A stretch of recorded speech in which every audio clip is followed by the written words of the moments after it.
اللہ سے دونوں رزق مانگنے ہیں، رزق جسمانی بھی اور رزق روحانی بھی، اللہ سے دونوں مانگنے ہیں۔ دونوں رزق اللہ کے خزانوں سے لینے ہیں ہم نے، اور اللہ کے خزانوں سے دونوں رزق انشاءاللہ ملیں گے۔ عمر رضی اللہ تعالی عنہ کا ایک فرمان بتاؤ، آپ کا فرمان ہے مجھے اس بات کا فکر نہیں کہ دعا قبول ہوتی ہے یا نہیں، مجھے تو اس بات کا فکر ہے میں کتنا وقت دعاؤں میں لگاتا ہوں، کتنا وقت دعاؤں میں لگاتا ہوں۔ اچھا، ہاتھ اٹھا کے دعا مانگنا ایک بہت بڑا عمل ہے۔ کچھ دعائیں ایسی ہوتی ہیں جو اللہ اور بندے کے درمیان ہیں، اور وہ دل کے اندر سے نکل رہی ہوتی ہے، اور دل کی گہرائیوں سے نکل رہی ہوتی ہے، وہ اندر کی کیفیتوں سے نکل رہی ہوتی ہے، وہ اندر کے وجدان سے نکل رہی ہوتی ہے۔ کچھ دعائیں ایسی ہوتی ہیں، کچھ دعائیں ایسی ہوتی ہیں۔ ہاں، وہ دعائیں مانگیں، وہ دعائیں اللہ کے خزانوں سے ہم لینے والے بن جائیں۔ تو اللہ سے کبھی بھی نہ رزق ایک نہ مانگیے گا، کبھی بھی رزق ایک نہ مانگیے گا، ہمیشہ اللہ سے دو رزق مانگے، رزق روحانی اور رزق جسمانی۔ روحانی رزق آج تک نہیں سنا، وہ یہ ہے۔ اچھا، ہمارے گھر میں روحانی دسترخوان لگتا ہے، جسمانی دسترخوان تو لگتا ہے، ٹیبل پہ نیچے کہیں دسترخوان پہ لگتا ہے، کیا روحانی دسترخوان بھی لگتا ہے؟ اس کو سوچیں۔ اگر روحانی دسترخوان نہیں لگتا تو آج کے بعد روحانی دسترخوان لگائیں۔ تلاوت روز ایک پارہ پڑھ لیں، نہیں پڑھ سکتے ایک پاؤ پڑھ لیں، نہیں پڑھ سکتے ایک ورق پڑھ لیں، قرآن کی زیارت کریں۔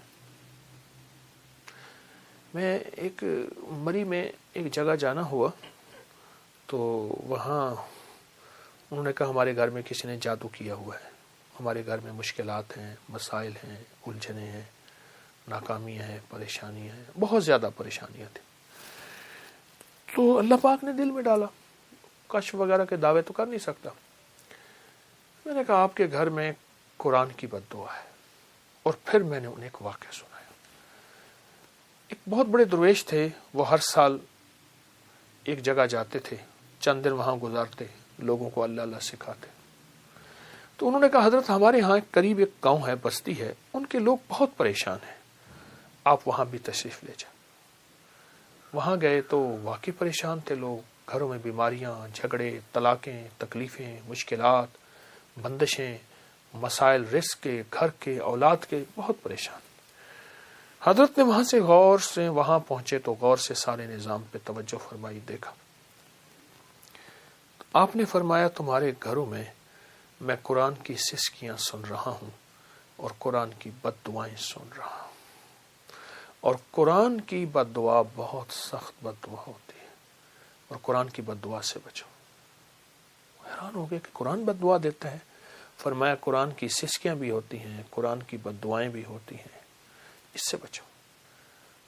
ان پڑھ ہو، نہیں پڑھ سکتے، قرآن پاک اٹھاؤ، چومو، اور باوضو اور اس کی ہر سطر پہ پہلا کلمہ پڑھتے جاؤ، ہر سطر پہ پہلا کلمہ پڑھتے جاؤ۔